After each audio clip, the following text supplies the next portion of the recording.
Hello everyone, good morning. আজকে ভোরবেলায় উঠে পড়েছিলাম, স্নান করে রেডি হয়ে গেলাম যেহেতু আমার পরীক্ষা ছিল। এরপর রেডি হয়ে বেরিয়ে পড়লাম আমি আর মা দুজন মিলে।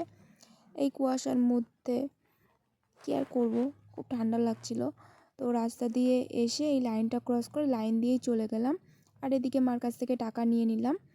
আর আমাদের এখানে মাছের বাজার বসেছিল, প্রত্যেক দিনই বসে। তো চলে আসলাম প্ল্যাটফর্মে আর ঝমঝম করে টিকিটটা কেটে নিলাম। টিকিট কেটে নিয়ে চলে আসলাম আর দেখলাম ট্রেনটা চলে এসেছিলো, তো ট্রেনে উঠে পড়লাম। আর ট্রেনে উঠে দেখলাম আমাদের ওখানে তো কম কুয়াশা, তারপরে তো আরও অন্যান্য স্টেশন অনেক কুয়াশা। তো এরপরে দেখো কত ভিড় হয়েছিল স্টেশনে। এরপর আমরা নেমে গেলাম কৃষ্ণনগর। তো কৃষ্ণনগর থেকে নেমে টোটো ধরবো, তো খিদে পেয়েছিল, তার আগে একটু চা বিস্কুট খেয়ে নিলাম। নিয়ে টোটো ধরলাম। টোটো ধরে আমি আর মা চলে গেলাম আমার যে কলেজে পরীক্ষা পড়েছিল সেখানে। তো সেখানে গিয়ে একটু দাঁড়িয়েছিলাম আর দেখছিলাম অনেক ছেলে মেয়ে এসেছিলো পরীক্ষা দিতে।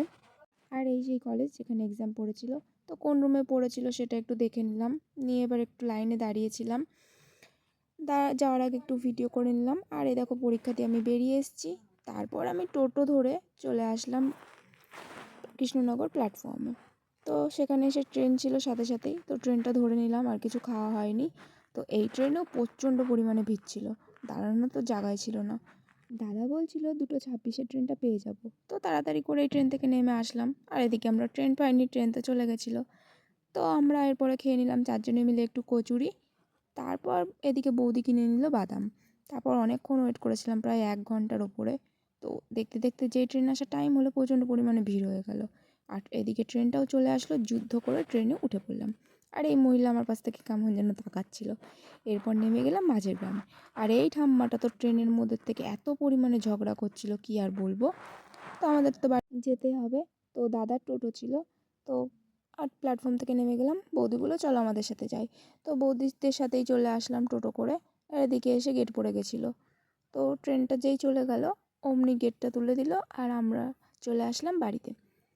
বাড়িতে আসার পথে ভাইয়ের সাথে দেখা হলো, ও দেখাচ্ছিল ওর ওখানে একটু ব্যথা পেয়েছে তাই। তো তারপর আমার মা চলে গেছিলো, আমি ওকে বলছিলাম ওই টাটা।